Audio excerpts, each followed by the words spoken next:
From the miniseries collection From American Girl by Rick Walton, illustrated by Lauren Schuer. Is there a thief at the zoo? Or is it a very clean kid in the wrong spot at the wrong time? Aw, said Marie Cantu. Too bad we can't feed the polar bears. They're so cute.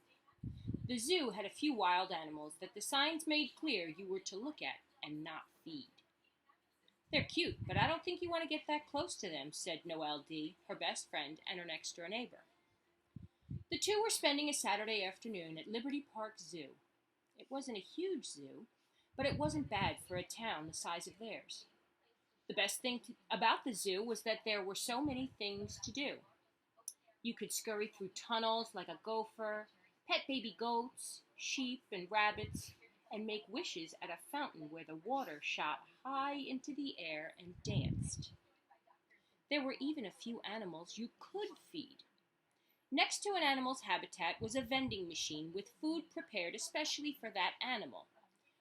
Rabbit and deer pellets, bird seed, fish food, and crackers for the ducks. If you didn't have the dimes or quarters that the food machines took, you could always get change for your dollars at the food court change machines. The girls had seen big animals, wrinkled their noses at the smell, gone through the snake den, and now stood in front of the deer habitat. Do you have any change? Marie asked. The girls loved feeding the deer, which would eat right out of their hands. Don't I always? Nicole reached into her pocket, pulled out a couple of quarters, and gave one to Marie, who headed for the deer food machine.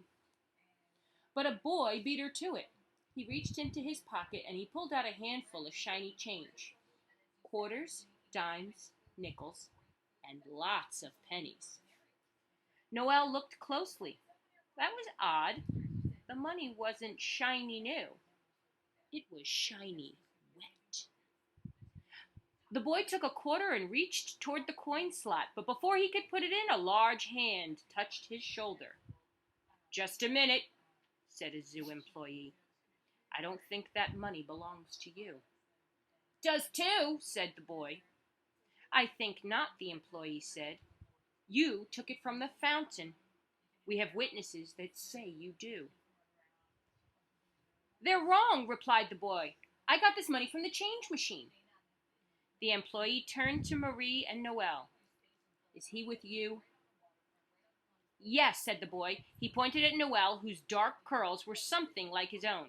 She's my sister. She'll tell you that I'm not lying. He whispers to Noelle. Say yes, and I'll give you a quarter. He's not my brother, said Noelle. We've never seen him before, Marie agreed. The boy laughed. Sisters, always trying to get you in trouble. Come on, sis, tell the man who I am. And then he whispered to Noelle, 2 quarters. Ask him why his coins are wet, asked Marie. That's easy, said the boy. Whenever I get coins from the machine, I wash them. Don't you? You never know what germs are on them. Did you get all those coins from the change machine? Marie asked. Of course, said the boy. I already told you I did. Marie turned to the zoo employee. I don't know if he took those coins from the fountain. I suspect that he did, since they're wet. But I can prove that he didn't take them from the change machine. How did Marie prove the boy was lying? You can't change the truth. Think about that. So what I want you to do is I want you to hit pause on the video.